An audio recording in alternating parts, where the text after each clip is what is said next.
जय हिंद साथियों, आज हम लोग पढ़ेंगे एटम बम किस परिस्थिति में बनाया गया। क्योंकि अभी के समय में जो देखा जा रहा है कि जो रूस और यूक्रेन के बीच में तनातनी है और ऐसी स्थिति है जैसा इंडियन मीडिया के द्वारा दिखाया जा रहा है कि अब जो है एटम बम का उपयोग कर दिया जाएगा रूस के द्वारा यूक्रेन पर। तो देखते हैं कि एटम बम जब अमेरिका ने जापान पर गिराया था और अमेरिका पहली बार एटम बम बनाया तो किस परिस्थिति में बनाया था और क्यों बनाया था, और जर्मनी के हाथ में अगर यह एटम बम लग जाता या जर्मनी के द्वारा बन जाता तो हिटलर इसका क्या करता। इन चीज़ों को हम लोग पढ़ते हैं कि पूरा एटम बम बनने के इतिहास को हम लोग आज इस वीडियो में समझने का प्रयास करेंगे कि एटम बम बना क्यों और कैसे बनाया गया। ठीक है, तो आप लोग इस चैनल को जो है इस वीडियो को पूरे अच्छी तरह से देखेंगे और चैनल को सब्सक्राइब नहीं किया है तो कर लेंगे, बेल आइकन को भी दबाएंगे। और फिलहाल देखते हैं कि एटम बम बना किस परिस्थिति में और कैसे बनाया गया। ठीक है, तो देखिए एटम बम जिस पदार्थ से बनाया जाता है, जिस तत्व से, उस तत्व को हम लोग कहते हैं यूरेनियम।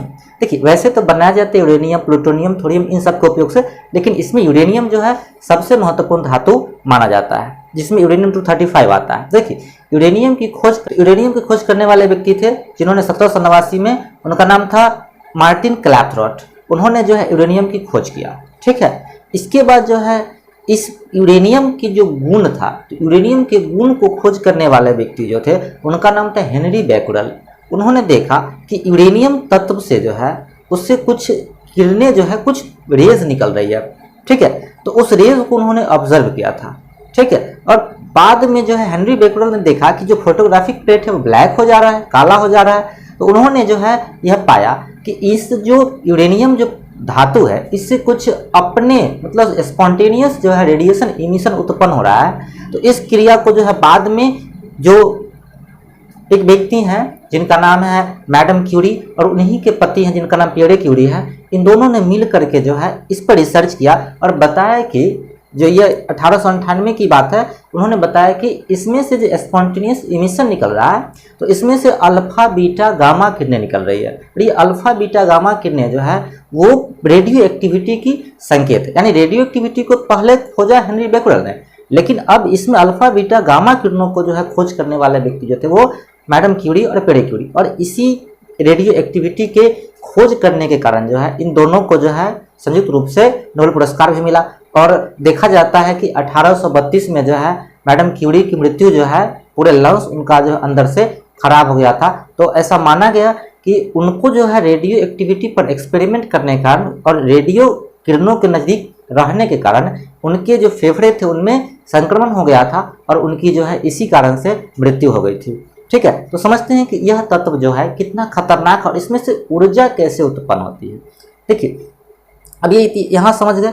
उसके बाद इसी जब अल्फा किरणों की खोज हुई तो अल्फा किरण से बम्बार्डमेंट करके रदरफोर्ड ने जो है उसी परमाणु में नाभिक की खोज किया और इलेक्ट्रॉन को बताया कि नाभिक के अंदर में, न्यूक्लियस के अंदर में जो पॉजिटिव चार्ज होता है उसके चारों ओर जो होता है इलेक्ट्रॉन क्या करता है, वो गति करता है। इस चीज को बाद में जो है नील्स बोर ने एक्सपेरिमेंट करके बताया कि इलेक्ट्रॉन्स जो होते हैं वो एक फिक्स ऑर्बिट में चक्कर लगाते हैं और उनकी एनर्जी जो होती है वो क्या होती है, फिक्स होती है।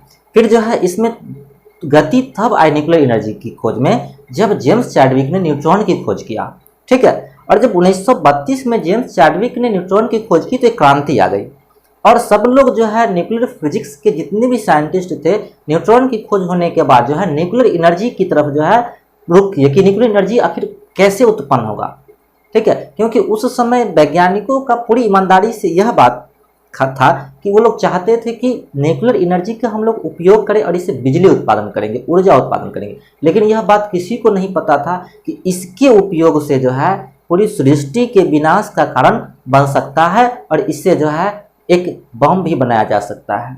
ठीक है, तो आगे समझते हैं। जब इस पर एक्सपेरिमेंट चल रहा था और 32 से लेकर के 38 तक जो है इस पर बहुत सारे एक्सपेरिमेंट हुए और न्यूक्लियर फिजिक्स काफ़ी आगे तक जो है बढ़ चुका था। और तब 1938 में एक घटना घटती है जिसमें एक व्यक्ति है एनरिको फर्मी।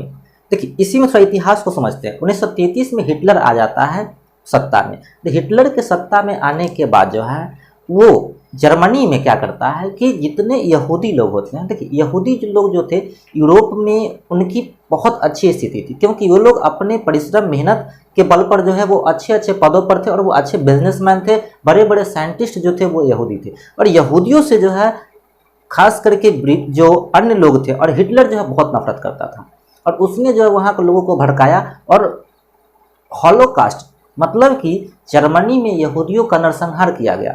और उसमें क्या किया जाता था कि एक चैम्बर, गैस चैम्बर में ठूंस ठूंस करके यहूदियों को भर करके मारा जाता था, ठीक है। और करीब 70 लाख यहूदियों को जो है उस समय मार दिया गया था। इसीलिए यहूदी जो थे वे लोग वहाँ से निकल रहे थे, और इसमें बड़े बड़े वैज्ञानिक थे, नहीं जिसमें बड़े बड़े वैज्ञानिक, जिसमें आइंस्टीन है, आइंस्टीन तो 1933 में ही निकल गए थे, सर एडमंड जो है सिलार्ड है, लियो सिलार्ड है, इसके बाद हेंस बेथ, ये सभी बड़े बड़े जो साइंटिस्ट थे वे सभी लोग यहाँ से क्या हो गए थे, पलायन कर गए थे। और इसी बीच में एक और साइंटिस्ट जो हंगरी में एक्सपेरिमेंट कर रहे थे, सॉरी इटली में एक्सपेरिमेंट कर रहे थे, उनका नाम था एनरिको फर्मी। उन्होंने जो है न्यूक्लियर रिएक्शंस को जो है न्यूट्रॉन से बम्बार्डमेंट करके न्यूक्लियस को तोड़ करके उससे एनर्जी उत्पन्न करवाया था। तो उन्होंने जब देखा, लेकिन वो भी जो है हिटलर के सत्ता में आने के बाद, और इधर जो है इटली में मुसोलिनी सत्ता में आ गए, बेनिटो मुसोलिनी। इसके बाद जो है ये भी, चूंकि हिटलर के ही जैसा बेनिटो मुसोलिनी था, दोनों दोस्त ही था हिटलर और मुसोलिनी, तो एनरिको फर्मी जो है हंगरी ये इटली छोड़ करके जो है वो पलायन कर गए, और वो जो है ब्रिटेन चले गए और वहाँ पर रिसर्च करना शुरू किए। तभी एक घटना घटित होती है कि एक व्यक्ति होते हैं जिनका नाम ऑटो हेन और लीज मिटनर होते हैं, जो जर्मनी के यूरेनियम क्लब में एक्सपेरिमेंट कर रहे होते हैं।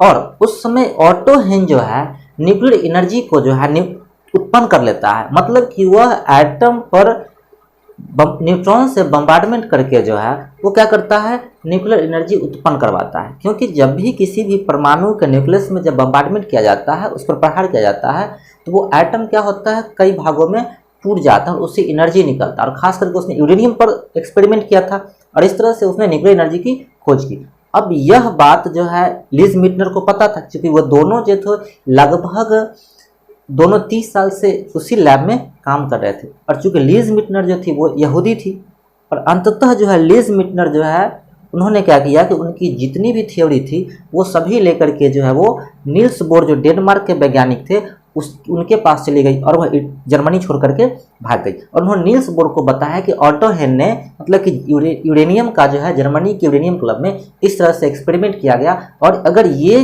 फॉर्मूला, अगर ये चीज़ जो है हिटलर के हाथ में लग गया तो पूरी दुनिया का विनाश तय है। तब नील्स बोर ने जो है इस एक्सपेरिमेंट को जो है, और इसके बाद जितने भी साइंटिस्ट जो गए थे, जिसमें लियो सेलार्ड थे, एडमंड फ्राड और हेंस बेथ, जितने भी साइंटिस्ट थे, जो ये सभी लोग जो है, अब देखिए कि भाई इस चीज़ को हम किसको बताएं। तब इन्होंने अमेरिका को यह बात बताने की सोची, लेकिन अमेरिका इस चीज़ को कैसे मानेगा, नहीं। और ये इतने बड़े साइंटिस्ट तो थे नहीं, और उस समय महान साइंटिस्ट में आइंस्टीन गिनती होती थी, और आइंस्टीन भी यहूदी थे। तो इन लोगों ने तय किया कि हम लोग जो है क्या करते हैं कि अब जो है आइंस्टीन से मिलते हैं, और आइंस्टीन से मिल करके जो है हम लोग क्या करते हैं, उनको बताएंगे कि देखिए जर्मनी जो है ऐसा ऐसा बम बनाने जा रहा है। तो इस चीज़ को जो है इन सब लोगों ने मिल करके जो है एक पत्र लिखा, और ये लोग पहुँचे आइंस्टीन के पास, और आइंस्टीन को बताया कि सर इस तरह का स्थिति जर्मनी में हो रहा है, और जर्मनी जो है ऐसे ऐसे एक्सपेरिमेंट कर रहा है। जब इस चीज़ को जब आइंस्टीन ने देखा तो सचमुच, जो चूँकि आइंस्टीन भी वैज्ञानिक थे, तो उन्होंने जो है उस पत्र पर सिग्नेचर करके उस समय के तत्कालीन जो राष्ट्रपति थे डी रूजवेल्ट, उनको जो है भेज दिया। अब डी रूजवेल्ट के पास पत्र गया आइंस्टीन का, तो उसने भी इस चीज़ को गंभीरता से लिया, और फिर जो है उन्होंने इस चीज़ के लिए जो है एक्सपेरिमेंट करने के लिए वैज्ञानिकों को $6000 का ऐड दिया कि अब आप लोग यूरेनियम की खोज करें और इस पर एक्सपेरिमेंट करें, आगे की ओर जो है इस प्रक्रिया को बढ़ाएं। और अमेरिका को जो है मैनहट्टन प्रोजेक्ट के तहत जो है परमाणु बम बनाने के लिए कहा गया। अब उसमें क्या हुआ कि सभी लोग जो है उसमें हजारों की संख्या में लोग उसमें जुड़ गए, और बड़े बड़े साइंटिस्ट लोग उसमें काम कर रहे थे। इधर ब्रिटेन भी जो है अब एक्सपेरिमेंट करना शुरू कर दिया था। ब्रिटेन और कनाडा का जो है यहाँ प्रोजेक्ट चल रहा था। इधर यूएसएसआर भी जो इस पर काम कर रहा था, लेकिन यूनाइटेड स्टेट जो है वो सबसे आगे हो गया। अब देखिए इसमें हुआ क्या कि यूरेनियम बहुत ही जो है दुर्लभ धातु है, जल्दी मिलता नहीं है। तो यहाँ पर जो है कॉन्गो एक देश है, तो कॉन्गो जो था उस समय, अफ्रीका का एक कंट्री है, तो कॉन्गो में जो है वहाँ पर शासन था बेल्जियम का, और बेल्जियम पर भी जो है जर्मनी ने अधिकार कर लिया था।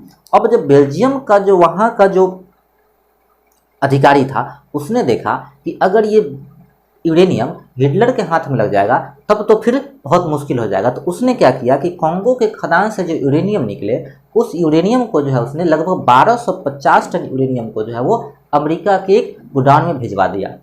अब जो है इस चीज़ को जो है अमेरिका उसी यूरेनियम का उपयोग करके 3 जो है बम बनाया, ठीक है, जिसमें अब देखते हैं कि इसको बनाने में जो है कौन कौन लोग थे। तो साइंटिस्ट के रूप में जो है जिसमें आता है ओपनहाइमर, रॉबर्ट ओपनहाइमर, और इन लोगों ने जो है मिल करके उन्हीं के नेतृत्व में यह एटम बम बनाया गया था। और जब यह एक्सपेरिमेंट करने वाले जो एनरिको फर्मी थे, तो एनरिको फर्मी ने इस एक्सपेरिमेंट को अंजाम दिया। किसने? एनरिको फर्मी ने। तो एनरिको फर्मी ने, जो हंगरी के वैज्ञानिक, इटली के वैज्ञानिक थे, उन्होंने इस चीज़ को चेन रिएक्शन में कन्वर्ट किया, ठीक है, कि न्यूक्लियर चेन रिएक्शन क्या होता है। तो जब भी किसी एटम के नाभिक में न्यूट्रॉन से प्रहार किया जाता है तो उसके जो न्यूक्लियस होते हैं वो टूटते हैं और उसमें से 3 न्यूट्रॉन और टूटते हैं, और इसके साथ साथ क्रिप्टन और बेरियम का जो है आइसोटॉप्स उसमें से निकलता है। अब इस चीज़ को चेन रिएक्शन में जब उन्होंने तोड़ा, तब जो है इस चीज़ को देख करके जो एडमंड स्लॉट थे और लियो स्लॉट, यह देख करके जो है वो अचंभित रह गए कि अब इस दुनिया का क्या होगा, हमने ये कौन सी चीज़ बनाई, अच्छी चीज़ बनाई कि खराब चीज़ बनाई, क्योंकि यह बहुत ही घातक चीज़ थी। सब लोग जो है एकदम अचंभित थे, और तब बात हुई कि अब इस पर एक्सपेरिमेंट कैसे किया जाए, अब इसका जो है कैसे पता किया जाए कि यह कितना शक्तिशाली और कितना खतरनाक हो सकता है। तो इसके लिए जो है अलामाडो गार्डन जो था उसमें जो है एक बहुत बड़ा लोहे का टावर बनाया गया और उस पर जो है उसको रखा गया। और जब बहुत सारे लोग उसको, जो साइंटिस्ट लोग थे, वे सभी लोग उसको ऑब्जर्व करने के लिए गए, मतलब सभी लोग 9 किलोमीटर दूर थे उस चीज़ को देखने के लिए। और जब उस बम में विस्फोट किया गया तो लोहा का जो टावर था वो पूरी तरह से पिघल करके, गल करके जो है समाप्त हो गया। इतनी ऊर्जा उसमें से निकली और पूरे जो है 9-10 किलोमीटर के रेडियस से पूरा धुआं हो गया था। एकदम ऐसा लग रहा था कि एक नया सूरज जो है उग गया। तब जो है लोग इस चीज़ को देख करके जो है पूरी तरह से अचंभित हो गए थे। तब तक इधर 1945 में जो है ये जर्मनी जो है अपना सरेंडर बोल चुका था, हिटलर की मृत्यु हो चुकी थी, और जिस एटम बम को बनाया गया था जिसके लिए, अब तो उसको किसी काम का नहीं रह गया था, क्योंकि जर्मनी अब सिलेंडर बोल गया था। अब क्या किया जाए? तब जो है इसको जो है इधर पैसिफिक रीजन में जो है अमेरिका जापान से लड़ रहा था, क्योंकि जापान ने ही अमेरिका के एक क्षेत्र पर्ल हार्बर पर अटैक किया था। इसी कारण अमेरिका जो है द्वितीय विश्व युद्ध में आया था, और सभी कंट्री जो है सेकेंड वर्ल्ड वॉर में सरेंडर बोल चुके थे सिवाय जापान के, और जापान अभी भी अमेरिका से पैसिफिक ओशन में लड़ रहा था। तब अमेरिका के जो उस समय के डी रूजवेल्ट की मृत्यु हो चुकी थी। अब जो है ट्रूमैन जो थे वो राष्ट्रपति थे, तो उनको कहा गया कि अब जो है क्या किया जाए, एक एक्सपेरिमेंट किया जाए जापान पर, और उन्होंने जो है इस बात की आज्ञा दे दी। और देखिए कुल मिलाकर के 3 बम बनाया गया था, और इसमें जो है इसका उपयोग जो है जापान पर किया गया था। तो 2 बम गिराए गए थे जापान पर, एक लिटिल बॉय गिराया गया था और एक फैक्ट में गिराया गया था नागासाकी और हिरोशिमा पर, और इसके तबाह को जो है पूरी दुनिया देख चुकी थी। अब तो इससे भी खतरनाक जो है बम जो है बन चुके हैं। तो आई होप अब आपको जो है इस चीज़ को समझ में आ गया होगा कि कैसे जो है एटम बम बनाया गया था और इसका इतिहास क्या है और किस परिस्थिति में इसको तैयार किया गया। बहुत बहुत धन्यवाद।